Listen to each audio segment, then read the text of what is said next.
Bom dia para o povo que está ouvindo aí.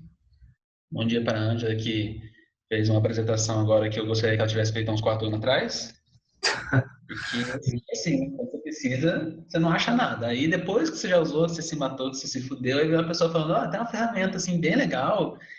E aí você fala, legal mesmo, isso é bem bacana, É, né? sim, meu. Mas foi legal.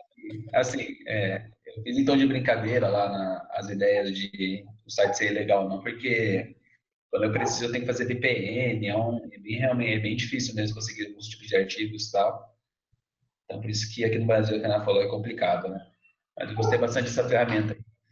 Bom, é, a ideia agora é falar um pouco sobre Node.js, e a felicidade da galera que é desenvolvimento, eu não vou ficar fazendo live code, nada disso, porque a, a, a probabilidade da zica é grande, né? Normalmente.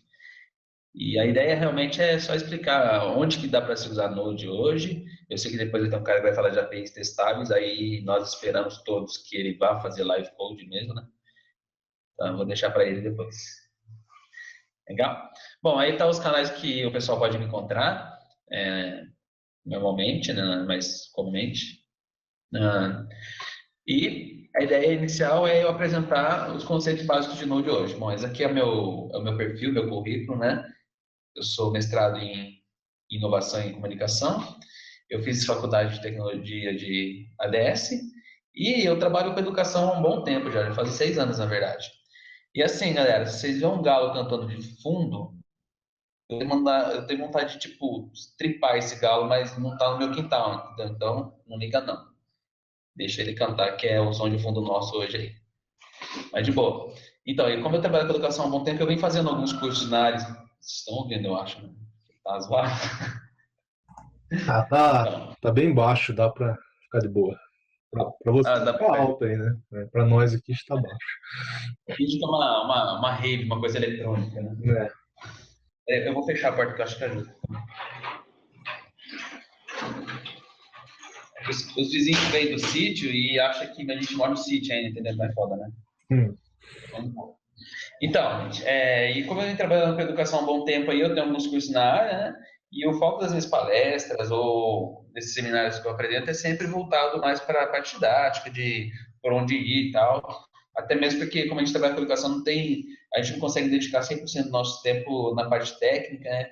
E a ideia é a gente conhecer mais de tudo um pouco do que de um pouco um tudo. Mas eu tenho tentado focar muito na parte de desenvolvimento back-end, e eu me deparei com o Node algum tempo atrás, por isso que eu acho que é legal conversar sobre ele, é bem interessante. Bom, aqui alguns canais também que você pode encontrar material que eu publico, né? Eu tenho um canal no YouTube com diversos vídeos de tecnologia, e tem um livro na área de Node que é para a galera que está querendo começar mesmo com desenvolvimento back-end, principalmente, né, para usar o Node. Ele foi publicado recentemente pela Casa do Código, um jabazinho já meu aqui, mas eu fiz realmente porque quando eu comecei com Node, eu achei pouco material interessante em português, que fosse fácil de acompanhar, né, para quem está começando, e não conhece muito de JavaScript, não conhece muito da ideia de fazer importação de módulo e tal. E aí eu resolvi fazer uma coletânea e juntar isso de uma maneira bem didática e desenvolver esse livro aí. E eu tenho um livro de PHP porque, não me xingue, mas eu gosto bastante de PHP. Bom, vamos lá. O que é esse tal de Node.js, né? Eu peguei no site do próprio Node.js a especificação e eu acho que tá excelente a explicação deles e eu vou me basear nessa explicação para dar esse resumo tranquilo de onde se usar e o que é. O site fala assim que ele é um runtime de JavaScript. Cara, e eu não achei nenhuma tradução interessante para runtime. A melhor que eu achei é executor. Não sei se é melhor, mas ok. Que a ideia é que ele tem um sistema que executa JavaScript. É como se ele fosse um compilador de JavaScript e o executor. Tá? Só que ele tem algumas características específicas. Primeiro, ele usa a engine, né, do Chrome, o Chrome V8. Então, a mesma engine que o Google Chrome usa para compilar e rodar o JavaScript por trás dos panos, o Node usa também. Isso é bem interessante porque o Chrome V8 que deu a possibilidade do nascimento do Node.js, porque A galera da Google desacoplou o sistema de engine de executor de JavaScript do browser. Então, quando a gente roda o Chrome, ele tem como se fosse um processo paralelo fazendo esse runtime, essa compilação de JavaScript. E aí, a comunidade observou que dava para reaproveitar isso e levar para servidor, porque a gente não precisa mais do Google Chrome em si, o browser rodando, para conseguir fazer essa compilação e essa execução de JavaScript. Então, o Node.js se baseia em cima do Chrome V8 para resolver esses problemas e, com certeza, ele abriu um leque gigantesco de possibilidades que antes não existiam e que outras linguagens já tentaram fazer sem muito sucesso, como foi o caso do Java com o JSF, o caso do C Sharp com o ASP.NET ou ASP.NET Forms, né? Que tentavam fazer uma programação full stack, que a gente fala, né? Só que, no fim, o que eles tinham que fazer era transformar o código Java ou C Sharp em JavaScript. E o código não ficava legal, não rodava bem em todos os browsers, no caso de compatibilidade, etc. A ideia do Node é uma ideia de caminho inverso. Nós já temos o JavaScript muito bem implementado, rodando na maioria dos browsers, por que não levar todo esse conceito, essa teoria de JavaScript para o lado do servidor e dessa proposta surgiu esse runtime para rodar JavaScript como um processo que pode estar nos servidores. Esse é o conceito geral do Node.js. Bom, ele usa um esquema chamado Event Driven, né, que ele é orientado a evento, e um modelo não bloqueante de entrada e saída, que é o que eu vou falar um pouquinho melhor aqui, que realmente deixa ele muito leve, no sentido de rodar rápido, né, e eficiente.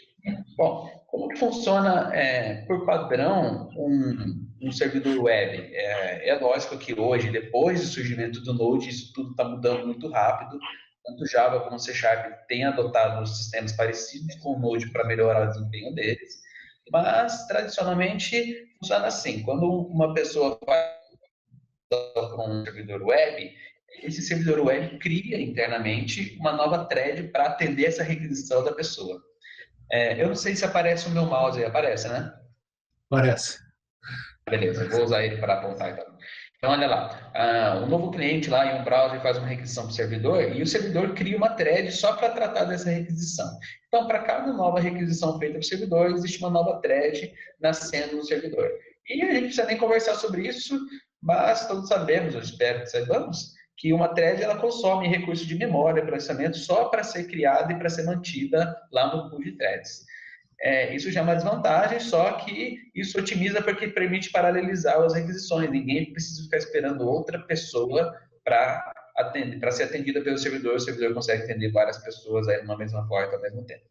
Bom, só que dentro dessa thread tem um pequeno problema, porque quando a thread exige acesso externo, acesso de I/O, um banco de dados, arquivo de textos, ou até mesmo consumir uma API de terceiro, o que acontece? Ela trava e enquanto ela não resolve essa questão de acessar o I/O, ela não continua fazendo o processo nela. Então, você tem uma requisição pedindo, sei lá, login e senha. E os passos dessa thread seriam acessar uma API para verificar login e senha, renderizar uma view, renderizar um HTML e retornar para o cara. Ele vai fazer isso de uma maneira linear e bloqueante. Enquanto ele não terminar de acessar a API ou o banco de dados, ele não consegue começar a renderizar a view ou, de repente, fazer um outro acesso ao banco de dados que é independente dessa primeira questão, que é acessar a API inicial. Então, nem sempre nós precisamos tornar dependente um passo do outro. Às vezes a gente poderia fazer dentro de uma mesma thread passos que poderiam ser paralelizados. E num servidor multithread convencional, esses passos ficam bloqueados dentro de uma mesma thread. Então, apesar de a pessoa ganhar o desempenho de ter o servidor ganhar o desempenho de ter várias threads rodando ao mesmo tempo, dentro de uma thread específica existe um processo bloqueante que, enquanto ele não for feito linearmente, a thread não é liberada e o usuário, né, o browser que requisitou o serviço, não recebe de volta os dados pedidos para ele. Então, esse é um grande problema, porque um servidor web de padrão, que serve páginas web, a maior parte do tempo que ele passa é fazendo acesso a I/O. É raro a gente ter servidor web que fica fazendo, por exemplo, processamento de cálculos de números primos, algoritmos muito complexos. Isso realmente não tem como paralelizar. Ele tem que fazer o processamento desse algoritmo para conseguir retornar alguma coisa. Mas, em geral, a maior parte do tempo, o servidor web passa fazendo requisições I/Os e fazendo renderização dessas requisições. Então, quando a gente tem muito desse serviço, a thread fica mais tempo bloqueada fazendo um serviço do que executando de verdade. E esse foi um gargalo que, com a ideia de você ter um sistema orientado a evento, era fácil de se resolver. Então, o JavaScript, por padrão, ele é uma linguagem monothread, ele não foi feito, ele não foi idealizado para ser executado em várias threads. Tudo nele roda em um único processo e ali fica bloqueado naquele processo. Aí você fala, mas como que eu vou criar um servidor que roda JavaScript e que seja eficiente, já que eu não tenho, como nos anteriores, nas linguagens anteriores, como C Sharp, Java, PHP, Ruby, Python e etc., eu não tenho esse esquema de pool de threads para JavaScript. A ideia foi usar o esquema de Event Loop, né, que é orientado ao evento, para tratar as requisições. Então, o que acontece?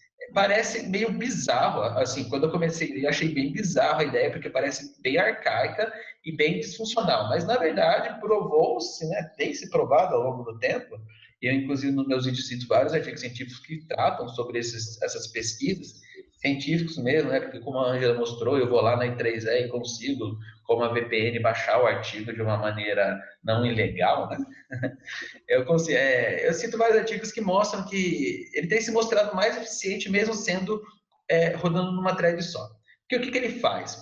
Ele cria um while aqui, um while infinito, um while true, que fica girando aqui o tempo todo, né? Várias vezes, talvez milhares de vezes por segundo aqui, recebendo cada requisição e despachando para um local específico. Então, quando uma pessoa faz uma requisição, ela entra na mesma thread do que as outras. Só que quando essa requisição é feita, esse event loop, o que ele faz? Ele trata ela e vê o tipo de coisa que tem que ser feito com ela, normalmente um I/O, e delega essa requisição para o sistema POSIX, normalmente, né? Que faz aqui agora, e o sistema do sistema operacional faz o tratamento das requisições I/Os. E por padrão, o POSIX ele não é bloqueante, ele consegue fazer várias ao mesmo tempo dessas requisições. E ele faz uma chamada de callback, ele fala assim, olha, o sistema operacional, quando você terminar aí, você só me avisa de volta aqui para eu receber esses dados e despachar de novo para o cara que pediu. Então, por isso que ele não bloqueia as chamadas de novas, porque ele recebeu uma, assim que possível ele dispara para o POSIX fazer o que ele precisa e, como ele está em loop, ele já consegue receber outras requisições, porque elas já estão nesse event loop, né? Elas ficam aqui em um cache também, cada requisição, aguardando a resposta do SO sobre o que foi pedido. De cara, o que dá para perceber é que quando a gente independe, ou seja, o nosso servidor web ele faz pouco acesso a I/O, Node não tem como ser mais eficiente que as outras linguagens, porque daí ele vai fazer bloqueio das requests. Se você pedir alguma coisa aqui que ele é obrigado a fazer e consumir toda a ideia de uma thread, ninguém mais consegue entrar na fila. Aí é onde zica a bagaça. Você fazer renderização de view normalmente é um sistema bloqueante, porque enquanto ele está lá processando uma view, ele não consegue processar uma próxima. Aí, vamos dizer assim, fode tudo, porque ele fica muito mais lento que as outras linguagens que têm essa ideia de conseguir cada uma delas processar a própria view de alguém e retornar. Então, ele tem desvantagens também nesse esquema de event loop, porque ele é bloqueante na entrada, ele não é bloqueante na delegação para acesso de I/O. Então, tem que ser usado com muito cuidado, porque se você for fazer um sistema padrão que renderiza a página inteira, faz o acesso e tudo mais e devolve, não tem como ele ser mais eficiente que os outros que são multithread. Só que, para alguns casos que eu vou citar daqui a pouco, não tem como ser tão eficiente quanto ele se não adotarem um esquema parecido com o dele aqui, que é de fazer essa delegação de poderes do sistema operacional, fazer o acesso não bloqueante de I/O. Espero que eu não esteja falando muito rápido, mas eu tenho essa tendência, tá? Então, desculpa aí.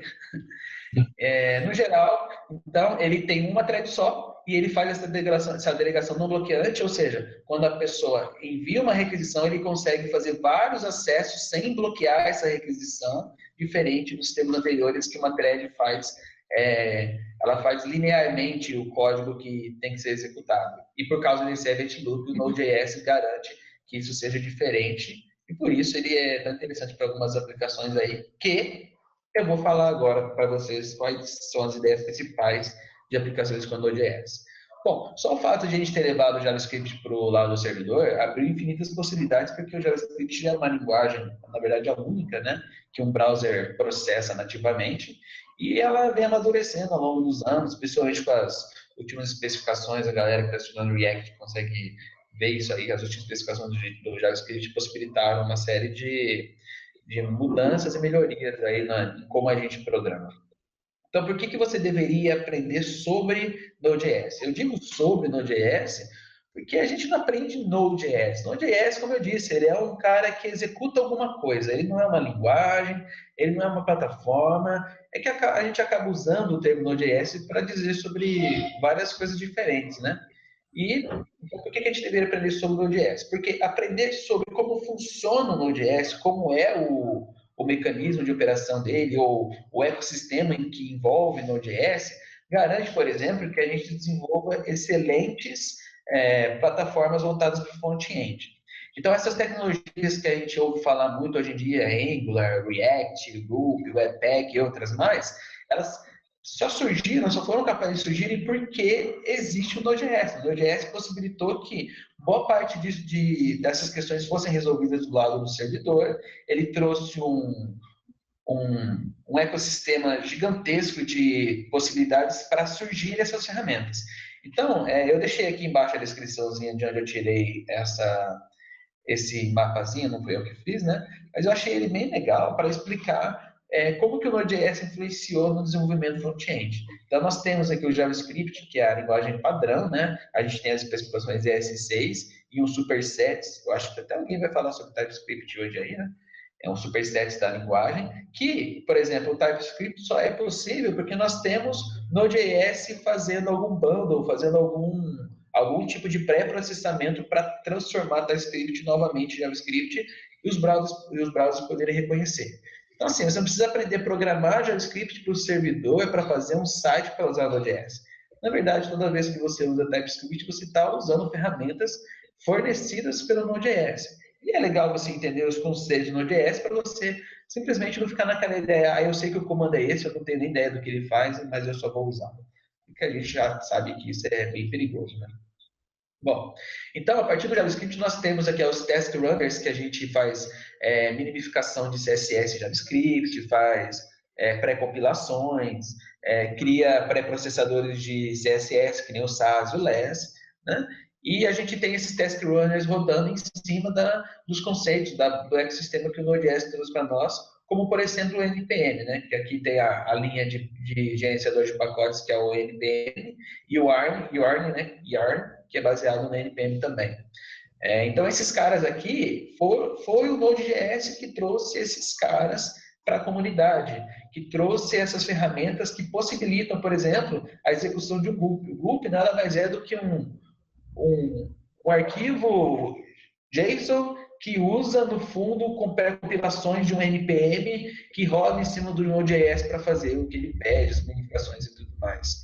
Então, essas ferramentinhas aqui, elas nasceram por causa, vamos dizer assim, né? Uma causa direta, motivação do Node.js. Nós temos também algumas ferramentas de teste, que é o Jest e o Mocha, que usam também Node.js, e esses frameworks mais da modinha aí, que eu particularmente gosto bastante, principalmente do Vue, tenho estudado bastante Vue e acho bem interessante, né?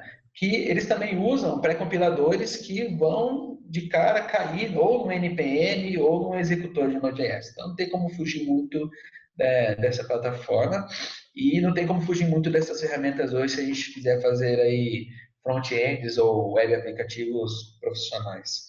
Então, essa trilha inicial de front-end, ela tem boa parte dela baseada nos conceitos do Node.js. O Webpack também é um bundle, né, que usa o Node.js profundo, enfim, não tem como fugir muito da ideia.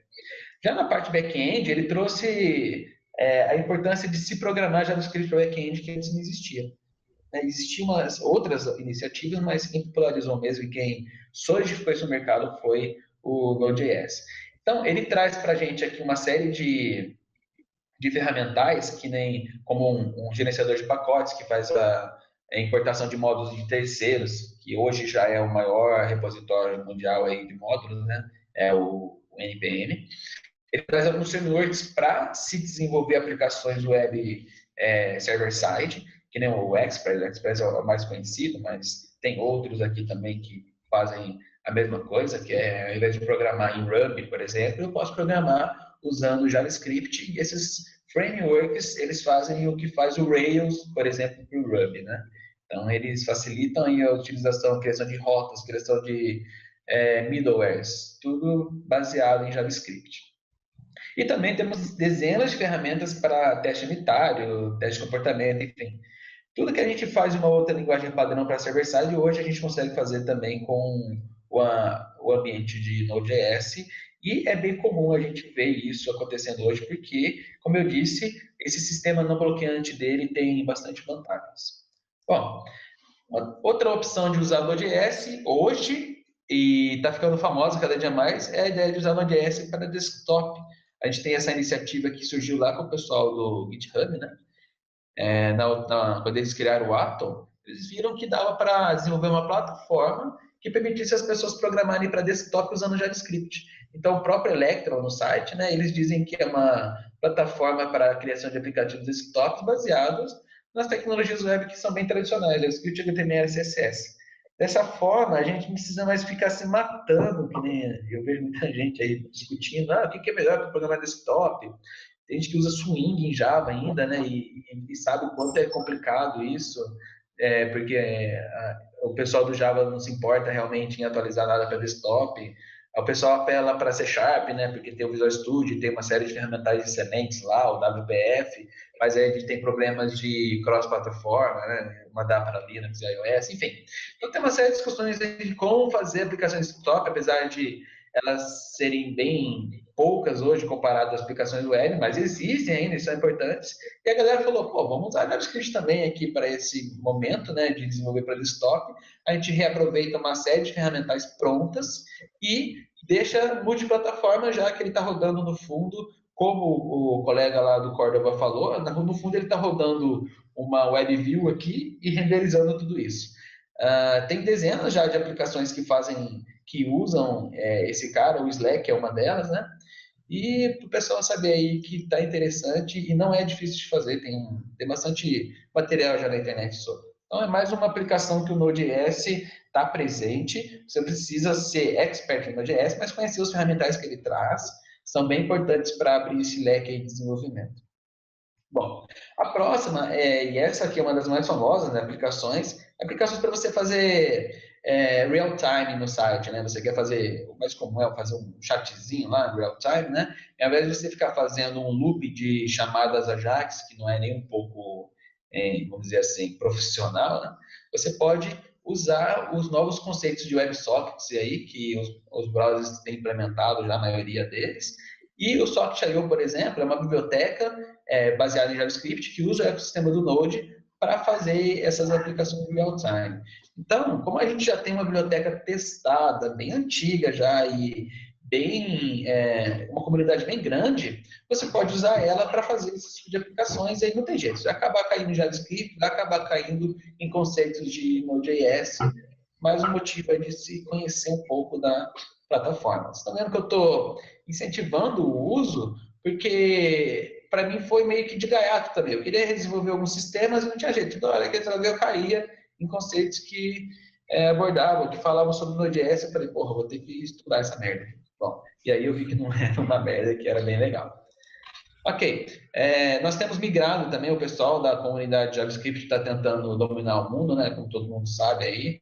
Quem não usa um Angular, React ou alguma coisa parecida hoje está meio que excluído, né? As pessoas olham para você meio de olho torto se você não estiver fazendo isso, né? Eu tenho um colega que trabalha com Android aqui do lado que deve estar se moendo por eu estar falando isso, mas enfim.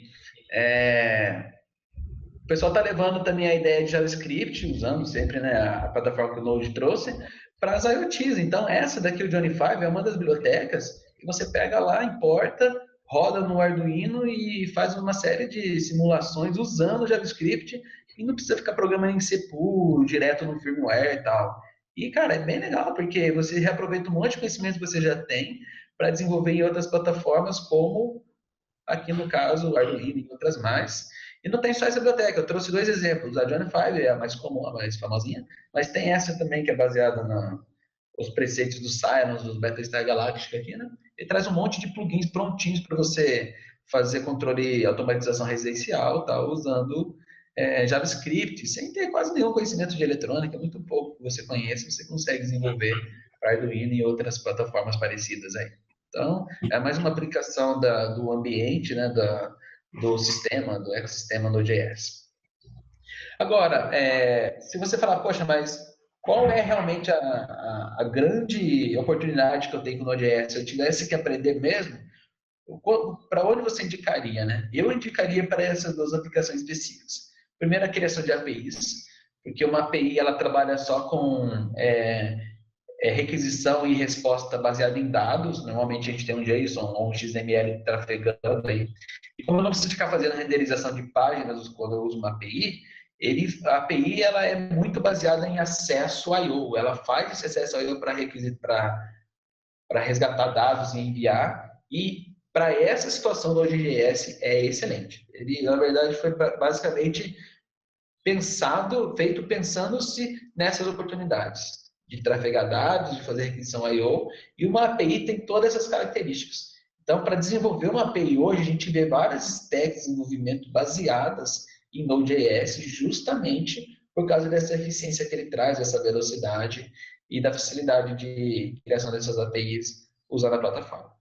E é uma tendência, né, você fazer comunicação de APIs e você acaba criando um ecossistema aí também de microserviços. Você pode ter várias APIs se comunicando entre si aqui e a gente pode ter Node.js, cada um desses pequenas engrenagens do serviço rodando em cima de Node.js, porque essa comunicação assíncrona, ela é desenhada dentro do Node.js. Então, ele tem bastante vantagem quando você pensa em sistemas de microserviços. Você não precisa ser tudo Node.js, cada engrenagem do seu microserviço, né? Mas você pode ter, sim, algumas aqui gerando no máximo de uma eficiência usando Node.js. Então, essas são as duas principais aplicações para Node.js, vamos dizer assim, que eu diria que são para quem quiser entender a plataforma e usar melhor aí. Bom, estou fechando agora a apresentação. A ideia era que demorasse mais ou menos uma meia hora, uns 40 minutos mesmo, apesar de eu ter reservado uma hora. Porque se alguém quiser fazer uma pergunta ou trocar alguma ideia, eu vou ficar disponível aqui esse tempo. E esses links que eu deixei são alguns links diretos meus e outros de comunidades bem legais para quem quer aprender Node.js. Um que eu recomendo muito, quem é iniciante aí nunca viu, é essa Node School I/O. Ela tem uma versão em português que assim, ela traz uma série de exemplos prontinhos, bem didáticos, assim, um passo a passo de como você desenvolve o servidor, de como você começa uma aplicação, tal, como você trabalha com NPM, tem até algumas aulinhas de JavaScript padrão básico lá. Então, assim, são canais que me ajudaram bastante quando eu comecei a desenvolver com a plataforma. Beleza, Michel? Acho que a ideia era essa mesmo, apresentar esses conceitos aí para a galera. E se não tiver perguntas aí, eu já vou agradecendo a oportunidade de falar com vocês aí. Foi bem legal esse momento aí.